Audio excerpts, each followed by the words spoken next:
Sir, green बीच पर आपने कहाँ जाना है? ड्राइवर ने टैक्सी चलाते हुए ब्लैक ज़ीरो से पूछा। 36 एवेन्यू, ब्लैक ज़ीरो ने जवाब दिया। ओ, लाल कोठी, ठीक है, मैंने देखी हुई है। ड्राइवर ने मुस्कुराते हुए जवाब दिया। लाल कोठी, ब्लैक ज़ीरो ने चौंक कर पूछा। जी हाँ, ये कोठी पहले गहरे सुर्ख रंग में पेंट की गई थी, इसलिए लाल कोठी के नाम से मशहूर थी।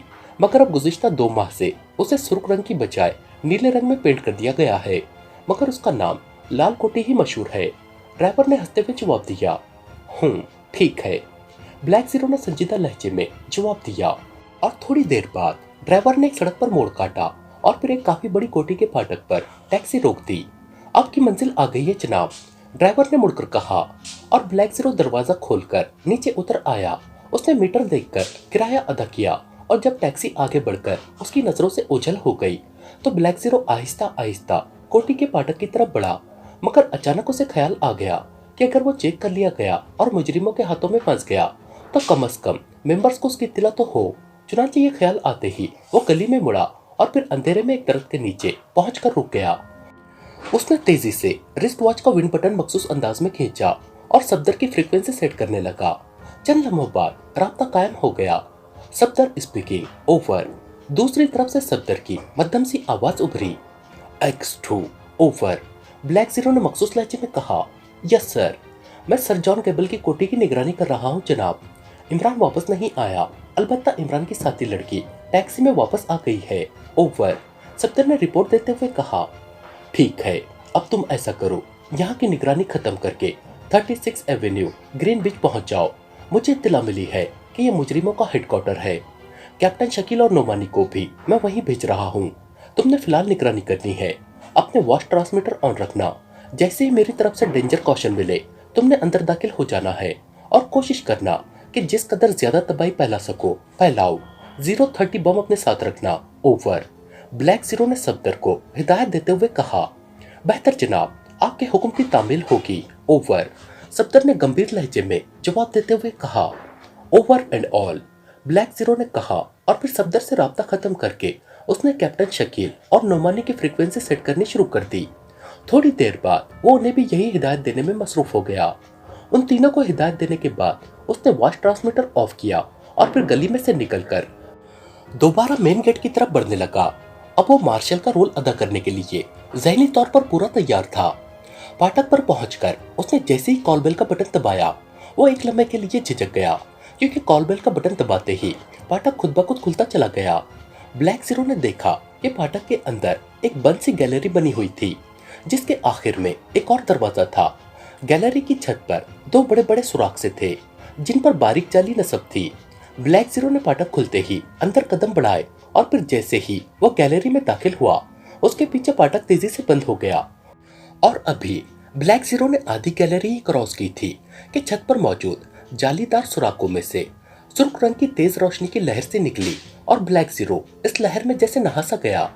सुर्ख रोशनी सिर्फ एक लम्हे के लिए निकली और फिर पलक झपकने में गायब हो गई। ब्लैक ज़ीरो आगे बढ़ता चला गया।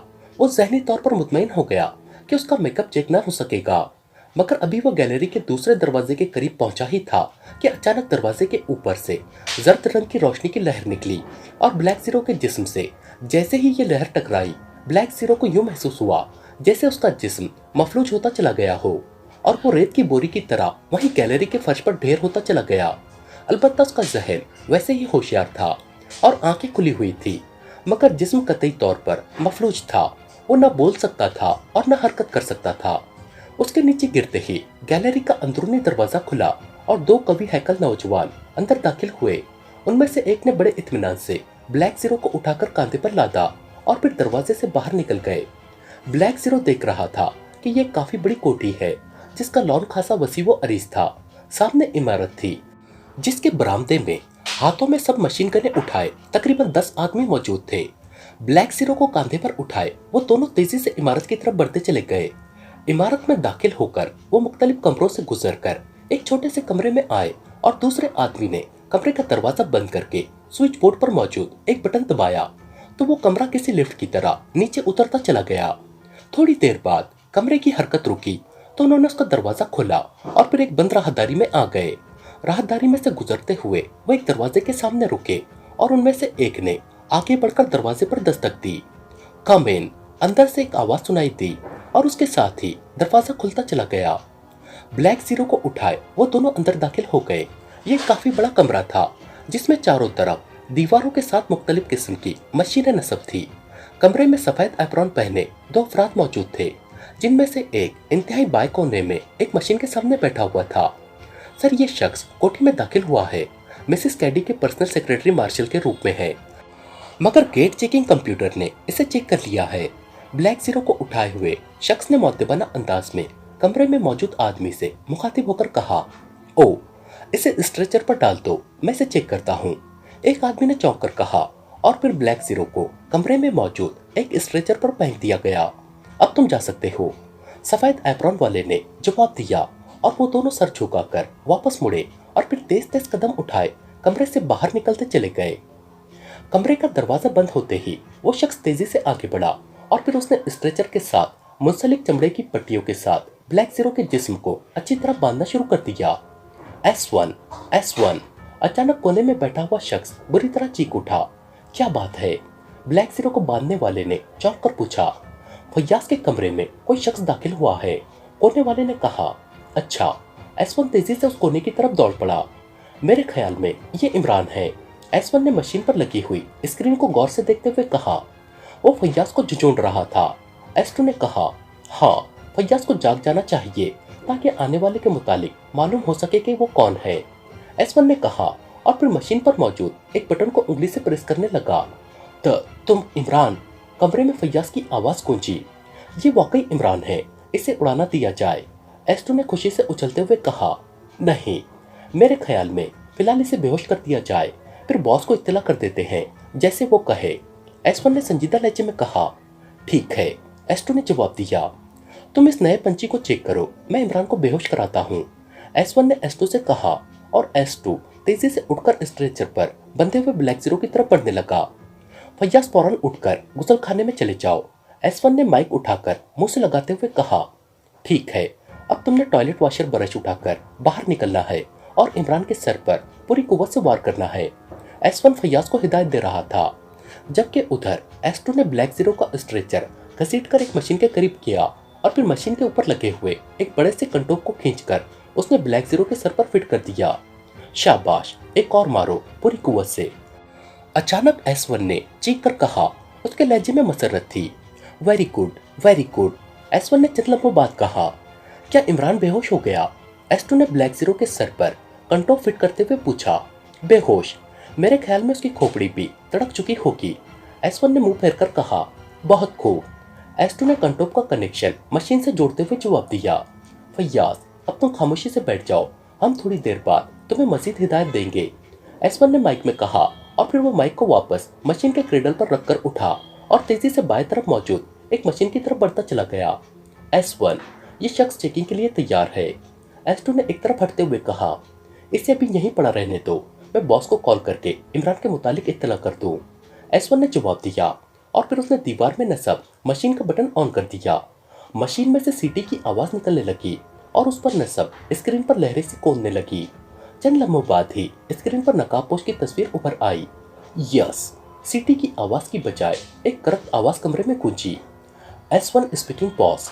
इमरान फैयाज के कमरे में पहुंचा, हमने उसे मशीन पर चेक कर लिया है। S1 ने कहा। ओ, अब क्या पोजीशन है? बॉस की आवाज सुनाई दी। मैंने फैयाज के जरिए उसे बेहोश कर दिया है।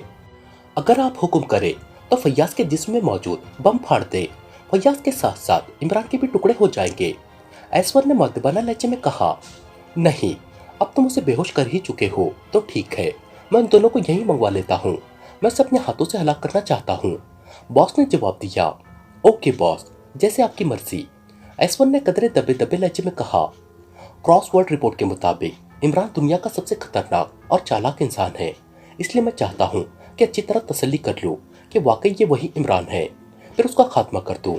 ऐसा ना हो कि ये नकली इमरान हो और हम उसे खत्म करके मुतमईन हो जाए और असली इमरान हमारी राह पर लग जाए। बॉस ने S1 को समझाते हुए कहा। आपका दिमाग काबिले दात है बॉस, मेरा ज़हन इस पहलू पर गया ही नहीं था। S1 ने मरूब होते हुए लहजे में जवाब देते हुए कहा। वो थोड़ी देर बाद ऑपरेशन रूम में पहुंच जाएगा। जैसे ही वो वहां पहुंचे मुझे इत्तला कर देना, मैं खुद वहां आऊंगा। बॉस ने हिदायत देते हुए कहा। बेहतर जनाब। और हाँ सर, गेट चेकिंग कंप्यूटर ने अभी अभी एक शख्स को ऑपरेशन रूम में भेजा है। ये शख्स मिसेस कैडी के पर्सनल सेक्रेटरी मार्शल के मेकअप में हेडक्वार्टर में दाखिल हुआ था। एस1 ने कहा। ओ, ये मिसेस कैडी वाला मसला फैलता ही चला जा रहा है। पहले मिसेस कैडी को आर्ट गैलरी में चेक किया गया। उस आदमी का फिर पता न चला कि वो कौन था। चुनाचे मिसेस कैडी को हेडक्वार्टर बुला लिया गया। फिर ये फैयाज मिसेस कैडी की रिहाइशगाह पर पहुंच गया। चुनाचे बार के काउंटरमैन को हलाक कर दिया गया है। वैसे चेकिंग में यही बात सामने आई कि उसने वैसे ही एंड शैंड पता बता दिया था, मगर पता मिसेस कैडी का निकला। फिर फैयाज की जुबानी पता चला कि इमरान मिसेस कैडी को तलाश करता फिर रहा था। चुनाचे मिसेस कैडी के जरिए उसके पर्सनल सेक्रेटरी मार्शल को कहा गया कि वो फौरन कोठी छोड़कर हेडक्वार्टर पहुंच जाए, मगर अब मार्शल के रूप में कोई और शख्स यहाँ आन घुसा है। ये सब इंतहाई पुरअसरार चक्कर है। बॉस के लहजे में बेपनाह झुंझलाहट थी। वाकई सर, एस1 ने जानबूझकर मुबहम से जवाब दिया, क्योंकि वो मिसेस कैडी के खिलाफ कोई लफ्ज मुंह से ना निकालना चाहता था, क्योंकि उसे अच्छी तरह मालूम था कि मिसेस कैडी चीफ बॉस की पसंदीदा औरत है। उस आदमी को चेकिंग मशीन में रखो।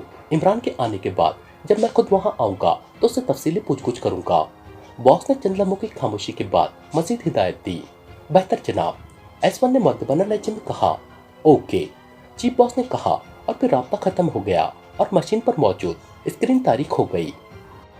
मिसेस कैडी ने उकताहट भरे अंदाज में एक तवील अंगड़ाई ली और फिर बिस्तर से उठकर वो डाइनिंग टेबल की तरफ बढ़ती चली गई। उसे हेडक्वार्टर में आए हुए कई दिन हो गए थे और अब वो यहाँ पाबंद होकर रहते रहते बुरी तरह उकता गई थी।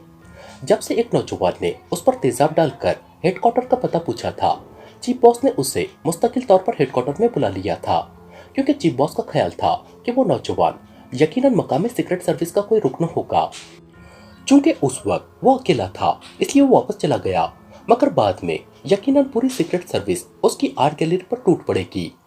मिसेस कैडी कई सालों से इस तंजीम में काम कर रही थी।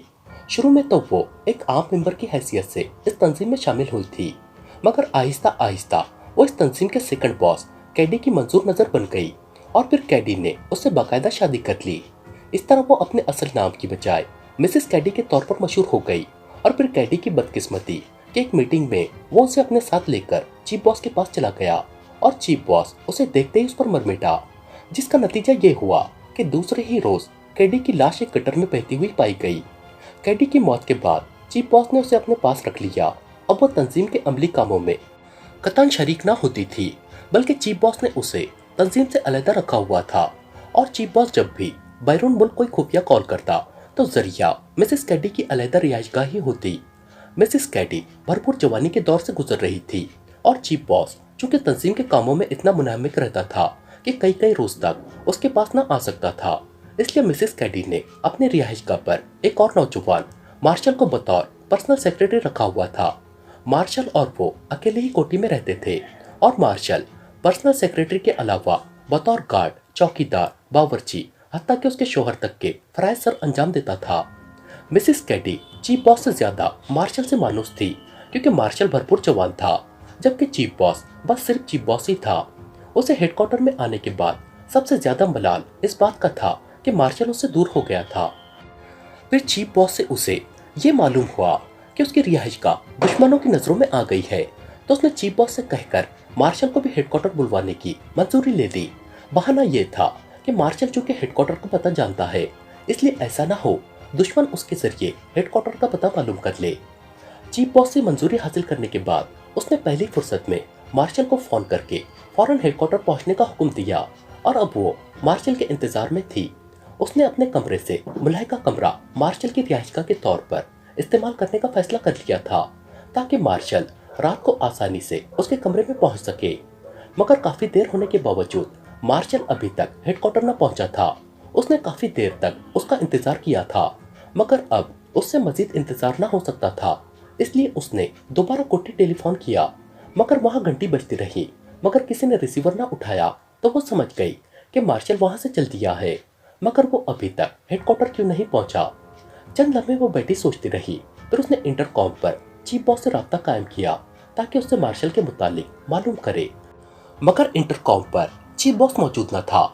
इसका साफ मतलब था कि कि चीफ बॉस अपने मखसूस कमरे में मौजूद नहीं है और ये खासी हैरत अंगेज बात थी, क्योंकि चीफ बॉस सिवाय हंगामी जरूरत के अपने मखसूस कमरे से बाहर ना निकलता था।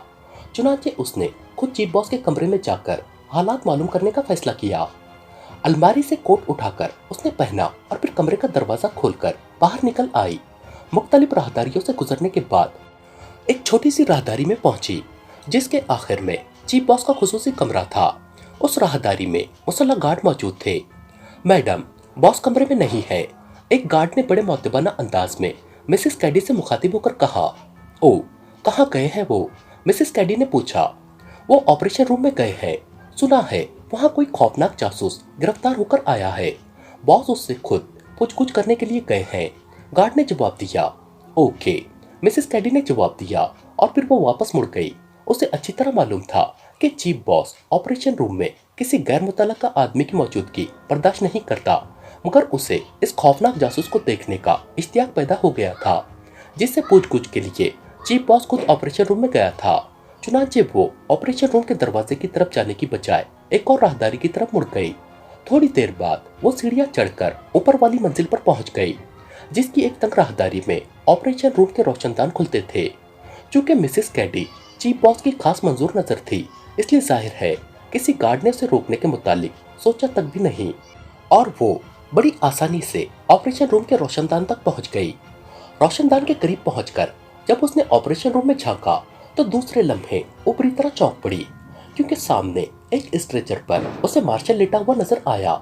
उसके चेहरे पर कंटोक फिट था और S1 और S2 उसके करीब मौजूद थे, जबकि एक तरफ रखी हुई कुर्सी पर नकाब पहने चीफ बॉस मौजूद था। नकाब में से चीफ बॉस की शोला बरसाती आंखें मार्शल के चेहरे पर टिकी हुई साफ नजर आ रही थी। मिसेस कैडी के जहन में आंधियां सी चलने लगी। वो समझ गई कि चीफ बॉस को मार्शल और उसके दरमियान ताल्लुकात पर शुबा हो गया है। यही वजह है कि उसने मार्शल को ऑपरेशन रूम में चेकिंग के लिए ला डाला है। मिसेस कैडी को अच्छी तरह मालूम था कि चेकिंग मशीन के सामने मार्शल सच बोलने पर मजबूर हो जाएगा और इस तरह चीफ बॉस को उनके दरमियान मौजूद ताल्लुकात का यकीनी इल्म हो जाएगा। उसके बाद क्या होगा ये मिसेस कैडी अच्छी तरह जानती थी। मार्शल की लाश कैडी की तरह किसी गटर में बहती हुई मिलेगी और हो सकता है चीफ बॉस मुश्तइल होकर मिसेस कैडी को भी मौत के घाट उतार दे।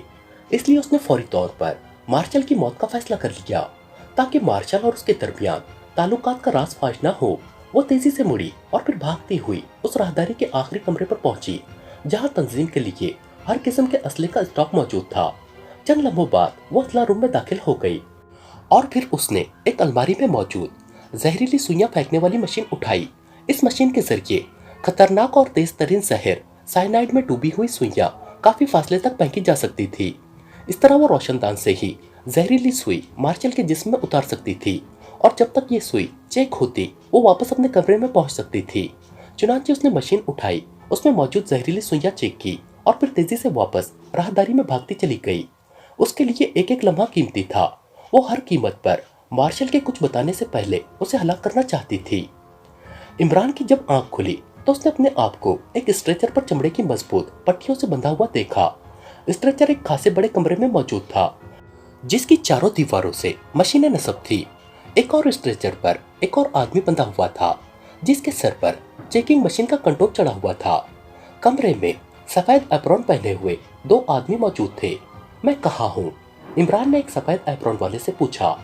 हेडक्वार्टर के ऑपरेशन रूम में, सफेद एप्रॉन वाले ने मुस्कुराते हुए जवाब दिया। हेडक्वार्टर? इमरान ने चौंकते हुए कहा। हाँ, दहशतगर्द के हेडक्वार्टर में, सफेद एप्रॉन वाले ने जवाब दिया। अच्छा, मगर मैं तो होटल के कमरे में था, इमरान ने कहा।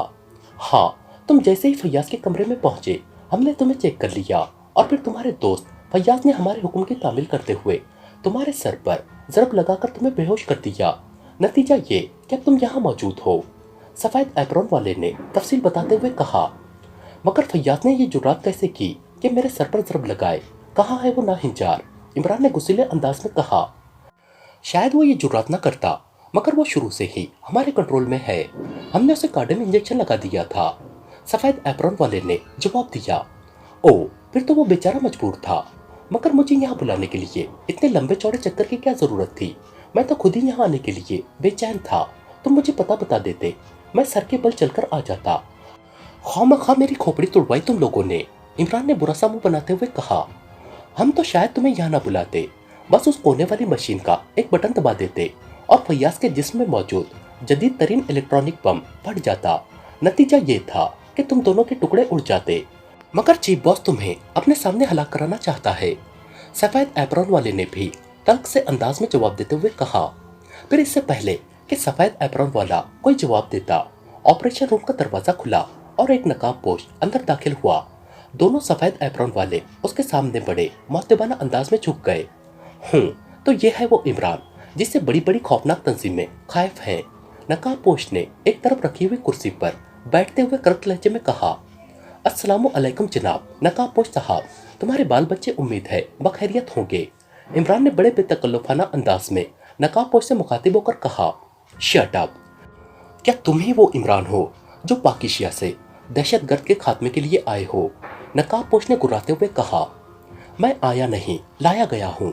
सुपर फैयाज ने 1 लाख रुपए देकर खौमाखा मेरी जान अजाब में डाल दी। वैसे एक बात है, मैंने भी लालच किया था और लालच बुरी बला है। इमरान की जुबान जब चल पड़े तो भला उसे कौन रोक सकता था? मुझे यकीन नहीं आता कि ये इमरान है। इस किस्म का मस्खरा और अहमक आदमी भला इतना खौफनाक और खतरनाक कैसे हो सकता है? इसे चेकिंग मशीन में चेक करो, तब इसकी असलियत का पता चलेगा। चीफ बॉस ने S1 से मुखातिब होकर कहा। मार्शल के रूप में इस आदमी को पहले चेक न कर लिया जाए? S1 ने डरते डरते कहा। नहीं, इसे बाद में चेक करेंगे, पहले इसे चेक करो। चीफ बॉस ने गुस्सीले लहजे में कहा। बेहतर जनाब, S1 ने कहा और तेजी से मार्शल के रूप में मफलूज पड़े हुए ब्लैक जीरो की तरफ बढ़ने लगा। S2 भी साथ ही था, मगर जैसे ही वो दोनों उसके करीब पहुंचे नकाबपोश बोल पड़ा। ठीक है, इसे चेक कर लो, ताकि अगर ये इमरान का साथी है तो इससे इमरान के मुतालिक तफसीलात मिल जाएंगी। इस तरह काम हल्का हो जाएगा। नकाबपोश ने अपना इरादा बदल दिया था। बेहतर जनाब, S1 ने कहा और फिर उसने S2 को इंजेक्शन लाने का इशारा किया ताकि ब्लैक जीरो की बेहिसी दूर कर सके और उसे चेकिंग के लिए तैयार कर सके। S2 ने अलमारी खोलकर एक इंजेक्शन तैयार किया और फिर लाकर ब्लैक जीरो के बाजू में इंजेक्ट कर दिया।